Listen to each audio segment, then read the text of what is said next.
very interesting group of architects there teaching, and that was what has been commonly referred to as the Texas Rangers. These were architects that were talking about modern architecture, but they were also talking about historical precedent, looking at the past to figure out how to build, how to design buildings in the future. This group of Texas Rangers was talking about looking at the place and investigating, finding out what the place was about, and then developing an architectural expression based on an idea of how to make an intervention in that place. And that's where we began to really develop an appreciation for the local vernacular of the architecture of this place, especially in the Southwest. Those were sort of the formative years, some of the things that began to sort of start this idea of how do we deal with the issues of architecture in mid-century. The interesting thing was that while working here, started developing an understanding how O'Neill dealt with the issues of site and materials. It's not just the material, it's understanding the nature of the material, but understanding how it can be used in innovative ways. So part of that sort of thinking is very much prevalent in some of the mid-20th century modern buildings that you see in San Antonio. I think in San Antonio what it was is an architecture that was comfortable to live with. You know, it was not over-imposing.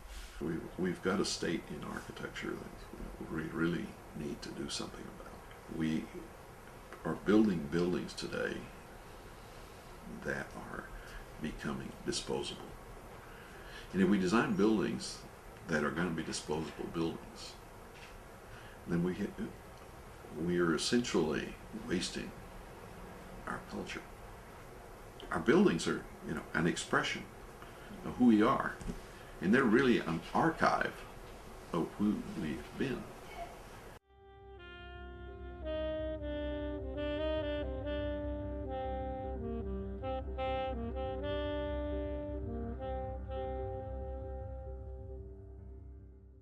As mid-century modern sort of took a foothold around the country, I think that materials were used, again, that were regional, indigenous materials. I felt like it was a time when architecture that, again, became responsive and honest.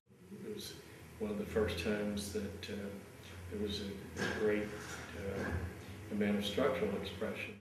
I think the built environment did become more responsive. It became not only responsive, but maybe responsible. The casual observer all of a sudden was able to understand that there was a lack of complexity in some of the architecture. Again, you saw every column, you saw every beam, you saw the roof deck, you saw whatever. And so it was what you saw is what you got. What I think you find with a lot of the current architecture, there's a lot of similar principles and values and elements that influence this architecture. And it may not look the same, but if you get down to basic analysis of a lot of these projects, there's very distinct similarities. It has a tremendous influence on what I do today.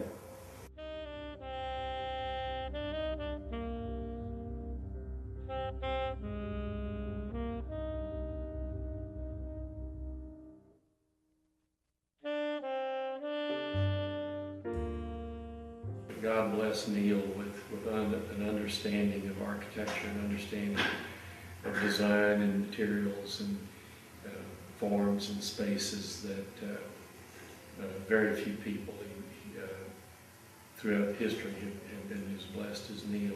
He had assembled a staff of architects that were absolutely outstanding architects. Just showing up for work there, just through osmosis, you became a better architect. He enjoyed such great respect that every young architect in this part of the country that came out of school wanted to work for O'Neill Ford. Neil had a great sense of being able to take a certain material that was intended for one use and use it another way, which was far more unique and special and probably better than the way the manufacturer had intended it.